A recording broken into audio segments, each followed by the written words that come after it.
नतीजों ने एक बात तय कर दिया कि इस बार 2010 जैसी लहर है। बीजेपी और जेडीयू दोनों लगभग 90 के आसपास इनकी सीटें पहुंच रही हैं, 80-90 के आसपास। लेकिन इस पूरे चुनाव में कोई एक शख्स सबसे ज्यादा विपक्ष और खासकर प्रशांत किशोर के टारगेट पर था, तो वो थे अशोक चौधरी। अब नतीजे सामने आ रहे हैं। हमारे साथ हैं अशोक चौधरी। स्वागत है अशोक जी। Thank you. खुश तो बहुत होंगे आप। हम पूरी बिहार की जनता को बहुत बहुत कोटि कोटि बधाई देते हैं, उनको नमन करते हैं।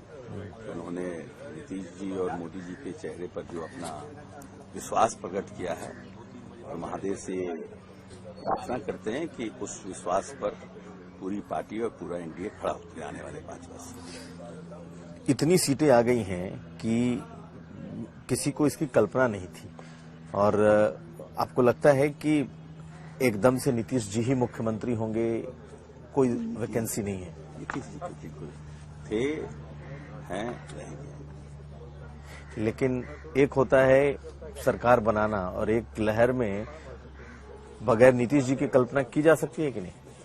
ये अब तो वो सिचुएशन नहीं है, वो अभी सिचुएशन नहीं है, क्योंकि नीतीश जी के चेहरे पर ही वोट हुआ है।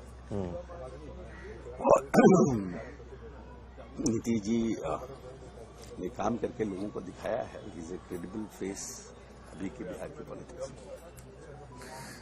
लेकिन आप इस पूरी जीत को कैसे देखते हैं? क्योंकि मैंने जैसे शुरुआत किया कि आपको लेकर के टारगेट किया गया था इस सरकार को।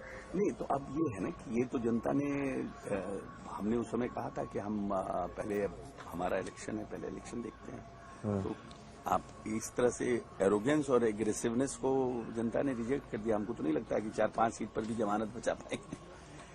जो लोग इतने बड़े बड़े क्लेम कर रहे थे, वो 4-5 सीट पर अपना जमानत भी बचा पाएंगे कि नहीं पाएंगे, वो भी अभी पक्का नहीं है। तो आपको लगता है कि प्रशांत किशोर की पॉलिटिक्स के लिए भी उनको एक नसीहत है? आपको ऐसा लगता है क्या? He is insignificant. बिहार की जनता ने जिस तरह का उनको राजनीतिक दुलत्ती मारा है, उससे तो उनको अपने ही सीख लेना चाहिए। और हम बार बार कहते थे कि अगर प्रशांत किशोर की राजनीति बिहार में एक्टिव हो जाएगी और इफेक्टिव हो जाएगी, तब तो अडानी जी भी अपने एक राजनीतिक दल बना लेंगे और अंबानी जी भी बना लेंगे। They will also feel like that, मतलब उनका भी होप जग जाएगा। आपने सुना होगा, उन्होंने कहा था कि अगर 25 सीट से ज्यादा नीतीश जी को आ गई या नीतीश जी मुख्यमंत्री बन जाएंगे तो वो छोड़ देंगे सियासत। अब तो आप लोग को सवाल पूछना चाहिए ना उनसे, क्योंकि आप ही लोगों को उन्होंने ये सब जवाब दिया था कि मैं लिख के दे रहा हूं, और उन्होंने बहुत जगह पत्रकारों को लिख के भी दिया था कि 25 सीट से ज्यादा आ जाएगी तो मैं राजनीतिक संन्यास ले लूंगा। ये तो अब आप लोगों को पूछना चाहिए। तो आपको लगता है उनको ले लेना चाहिए? अब कमिटमेंट उनका है, लेंगे कि नहीं लेंगे वो उनका कॉल है। जनता देखेगी कि क्या कमिटमेंट क्या किए थे और कर क्या रहे हैं। लॉस ऑफ फेस अगर होगा तो उनका होगा, हमारा क्या है। ले लें तो भी ठीक, ना ले लें तो भी ठीक, हमारे लिए बहुत सिग्निफिकेंट है नहीं पॉलिटिकली। बार बार कहते थे नहीं, लेकिन जिस तरीके से उनका उभार बिहार की सियासत में हुआ, ऐसा लगा। आप सोशल मीडिया पे उभार होना और फील्ड में उभार होना, दोनों में फर्क है ना भाई। अब आप एक सोशल मीडिया टीम बना करके 600-700 आदमी रख करके आप किसी का कुछ बिगाड़ दीजिए, बना दीजिए, उससे क्या है, उसका फील्ड में क्या है, ग्राउंड में क्या है, ये तो समझ में आता है। What is actual in the ground, what people feel. जिस तरह से आपने टारगेट करके लोगों को एक just to be in media आपने कुछ बोला और एक एग्रेशन पैदा किया, पब्लिक समझ गई है कि क्या है, एक्चुअल क्या है लोग के मन में। आप उनको कुछ सलाह देंगे? क्योंकि आप पर लगातार वो बोलते रहे। ना, सलाह देने का भी सलाह तो उनको दिया जाता है जो लोग मतलब सलाह तो परिवार के लोगों को दिया जाता है, दोस्त यार को दिया जाता है, जो आपका सलाह लेने के लिए। वो हमको नहीं लगता है कि हम लोग जैसे लोगों का सलाह भी लेना चाहते तो क्यों सलाह देने जाए।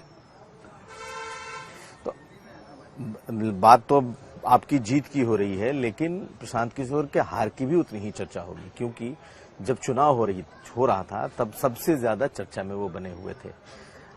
आपको लगता है कि इस चुनाव ने कम से कम चुनाव के पहले तक आप बिल्कुल अपने आप को बिल्कुल सीमित कर लिया था, आप कैंपेन में कम दिखाई दे रहे थे, या यूं कहें जिस तरीके का आपका पहले दिखता था वो जोर कम था, अब क्या दोबारा से पुराने अशोक चौधरी दिखाई देंगे? नहीं, ये गलत है। हम तो पूरा 32,000 किलोमीटर चले हैं, कैंपेन किए हैं, 22 कंस्टिट्यूंसी में कैंपेन की। कैंपेन में नहीं, ठीक है। आप है क्या कि कोई आपके ऊपर कोई कुछ कर रहा है, कह रहा है, तो जरूरी नहीं है। हमारे प्रायोरिटी डिफरेंट था, तो हम अपनी प्रायोरिटी देखेंगे ना।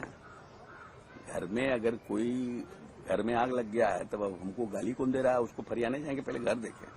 पहले हमारा चुनाव प्रायोरिटी था ना। अब जो गाली दे रहा है उसको, या कोई आपके ऊपर आरोप लगा रहा है, उसको थोड़ी हम घर अपना देख छोड़ करके उसको पहले जाके फरियाने जाएंगे।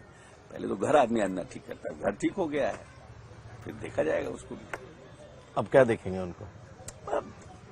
अब जो भी होगा तो वो हमारे लिए बहुत इम्पोर्टेंट नहीं है ना। Not significant at all. जनता ने ही जवाब दे दिया, तो अब क्या करना है? जिस जनता के लिए उन्होंने हमारे ऊपर कीचड़ उछाला, वो जनता ने ही जवाब दे दिया। That is enough. मेरा एक बार फिर से ये सवाल है कि अब जेडीयू और बीजेपी की राजनीति, दोनों की राजनीति जो साझा पॉलिटिक्स आप लोगों की चल रही थी, इस नतीजे के बाद आपको लगता है कि उसी तरीके से रहेगा, या फिर कोई बदलाव भी देखते हैं आप? ये हमको नहीं लगता कोई बदलाव होगा। नीतीश जी मुख्यमंत्री थे, हैं और रहेंगे। बहुत शुक्रिया सर बात करने के लिए। Thank you. जैसे कि मैं सो रहा हूँ तो पिताजी को जगाना है मुझे, तो वो डायरेक्ट उठाने के बजाय, और हिंसा की परंपरा मेरे यहाँ नहीं थी सौभाग्य से, तो वो क्या करते थे कि उस कमरे में आ जाएंगे या बाहर से गुजरेंगे और चौपाई बोलेंगे, प्रात काल उठिके रघुनाथा मात पिता गुरु नावई माता। कभी कभी मैं गुस्से में उठ करके अरे पापा चरण स्पर्श किया और सो गया। मैंने कहा अब मत उठाना।